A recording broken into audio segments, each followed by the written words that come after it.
Hello YouTube, this is the first part of my New York vlog. As you can probably tell from the thing on screen, I've just arrived in New York. This is my first time here and I am massively geeking out over the tall buildings and the awesomeness of New York. I'm in Manhattan on 28th Street in a hotel that's looking directly out at the Bank of America Tower, and now I'm going to go for a bit of a wander and explore Times Square.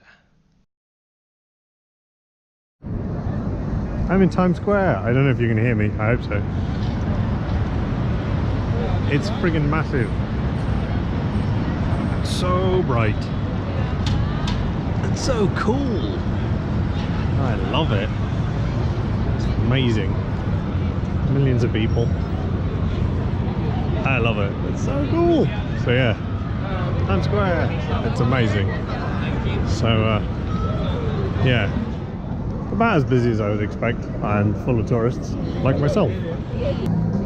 So this is cool. Times Square, but up a little staircase. So I get kind of an overview, which is cool. And I'm right behind that. But yeah, you don't want to see my face, you want to see Times Square. So many adverts. They're all shiny, so it's fine. This is the top of the Rockefeller Center.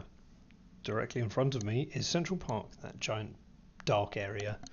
And above me is light pollution, because New York and clouds. This is the view facing north from the Rockefeller Center, which is all these incredible tall buildings and some under construction ones. That in front of me there is the Upper West Side. This is the Upper East Side.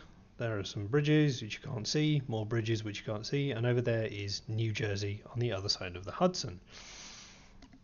Now as we wander south, look south from the Rockefeller Center, my favorite view in the whole of New York, with the Chrysler Building, the Empire State Building, the World Trade Center, which is the really tall one in the background, and then over there on the right hand side we've also got Times Square with the Bank of America building, which is the thing with the green spire, and the H&M building, which is the one which has the word H&M written on it.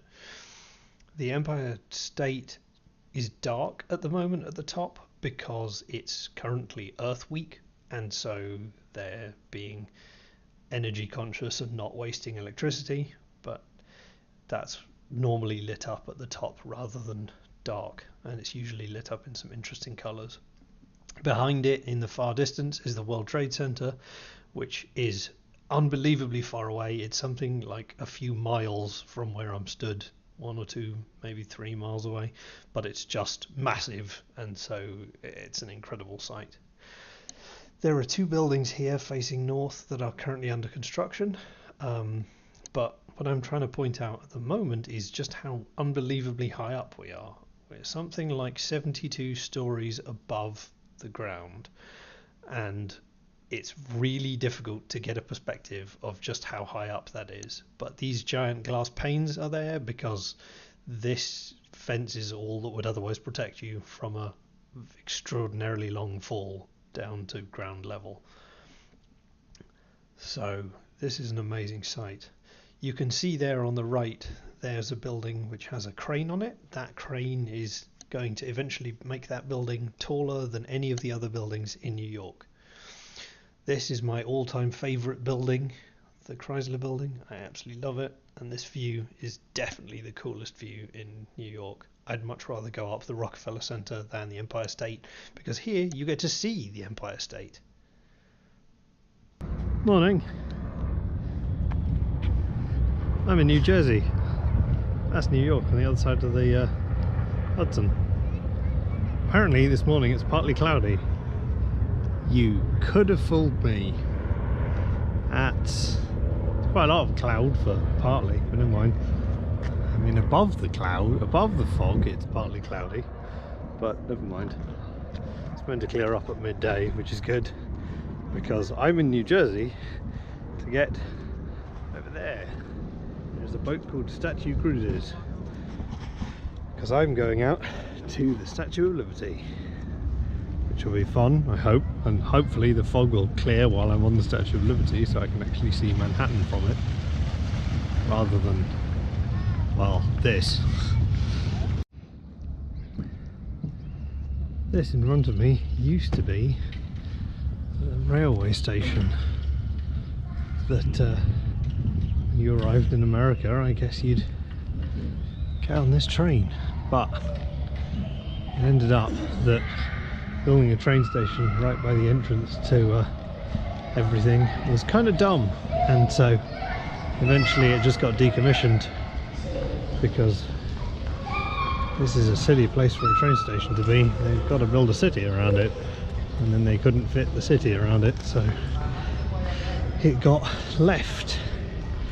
And this is all that remains. All these amazing old platforms, no train tracks, no glass on the roof. The station itself has glass in the roof, but not over the tracks. And just nature slowly reclaiming the station. It's really cool. It's like an abandoned thing, but just right here in the middle of New Jersey. It's pretty cool. That is New York City. That's Brooklyn. That's New Jersey. And that behind me is Ellis Island. So, yeah, this is definitely very, very cool.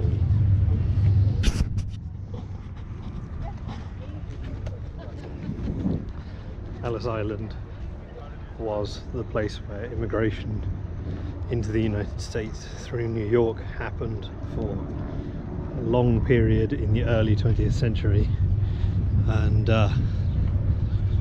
it was specifically built because this is where people had been immigrating into already, and then when the US government, federal government, took it over, they just decided to keep it as it was and just make a better facility. And so you get this absolutely beautiful set of buildings that were the immigration centres for the United States, which is pretty exciting. And over there is the really famous thing. Over there is the Statue of Liberty and a boat. Yeah, I'll be going on that boat shortly, but yep, there is the Statue of Liberty and seagulls. It's kind of amazing being on an island. We're on Ellis Island. And, yep, there it is, Statue of Liberty. This is where I shall be going shortly.